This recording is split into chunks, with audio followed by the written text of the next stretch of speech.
yamabe akwaba ene nwuru mai yeba nzema tire TV on nzema ITV azo ene ye munyo ye buru ho ye le digimania ye wo so ba frame ye gina ade makaku ye ene bele chenga ne la eja akwaba ayo akpakani enu ya me alo anga odike midumwa mita mede nwalichi na kama ya kweke jimede no todo na yo mugu onzin leti ye pezura yo nana ojina bre osua azo ale duzu jina bre no zo abo oduma yo mi ja bomo osua azura madam ni osua azura ke mori odikuru otadali odikuru osua azo afa abo oduma mama e de ewre e ba fa mi akpani eja akechi eja ekpane akechi eja ekpane akechi moli odikuru wo maye jina sua azo maye jina sua ka mu ana kizi duma mi jina mu ana gari e ba ha mu jokichi oh mo jokichi dia mkuramuka ba ito fa maye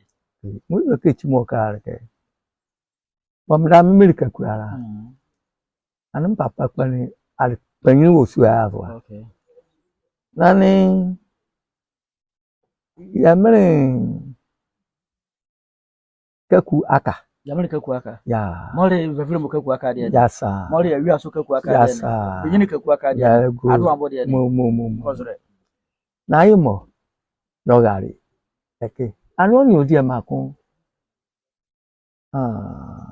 ba frei ishe iliki miri viduma ni ti na makachi ambabo yo na anu ba ni adu abo ma enya akasakasi chibi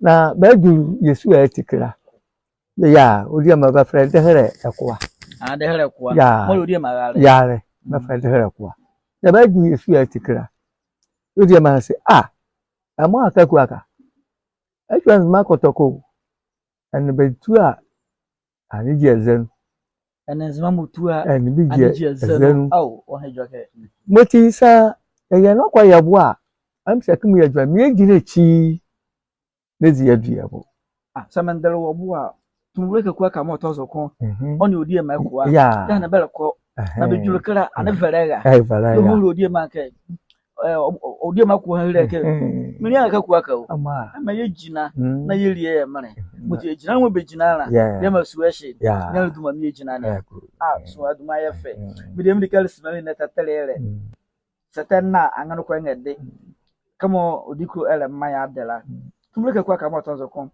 oni odi ma ala na bele ko bisane ndem ngo buchi ekojo on wo aka mo be wala abesema hola be julukira ane odi ke beliye be mene wo be ke bodi ma ala hele ke eja ma yo ya ve muti ma ye jina muti beke ya ala ka mutu vure kaku aka sazia be ke be ro na jina re na riari o mane yo ma suwa eshi nya duma ma ye jina eja ya da wase ya yimo ye fikani a onko ma ye abakwasem chefo na suwa na bele nyeza kama yetete duma don wanya mayazo ona zama manje be ye nula ya de ke odaiva jimabi mu olibi na so ni nyamo mole yini nyamo ya anebele zo na jimadi na mole yire yere na kaka kro so bia zo jimani anu yini nya horo ko ano ye yire ne mo na eju onwo zo la edro nwo joke mejo njoke chi ane kizi jimadi de wo yire yere jimadi le sikari chi biara boy to fama ye chi mo meziare ke se ngoto na bekra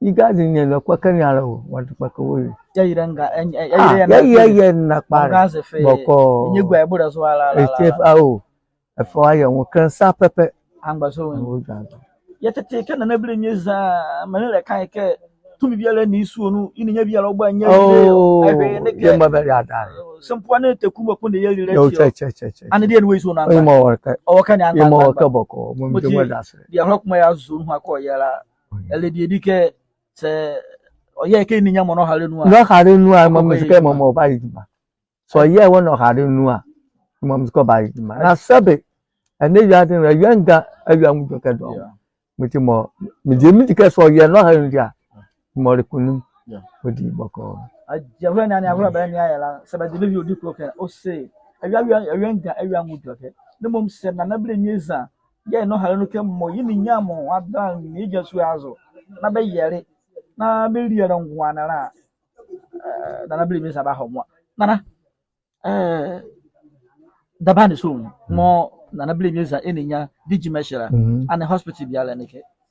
And 1 year. Be a work. And hospitals were I could be anarchy. Now, be away, Guardian. None 1 year, you were you mentioned by you know, what I would know, a red pocket delino on a Jackie do the work. Oh, I wouldn't need yet. And I got playing your working, my friend, Emma Ezamba. Almost as that Ember. You may, yeah, a G hour. Madame, may you mum daddy allow that. Yeah, mammy, Bosoma. I spoke my coaching. You rev our moments. No, Mamma, yeah, you more buy and on the moon yaw. You may get more buy about moon yaw. Yeah, but who was I am very better as well. You're very cool. Come here, neighbor.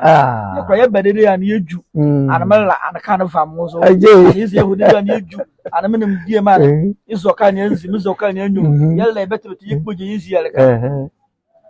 Bad than any. Come with you, criminal. Oh, my see, I'm a server party. I didn't with you. Ninyakuma so by Ijimichi worker. I may add as a high more being other baga, which a mess said. We meet here, come a papa cherala, Bobo Madara. The barrier make you answering.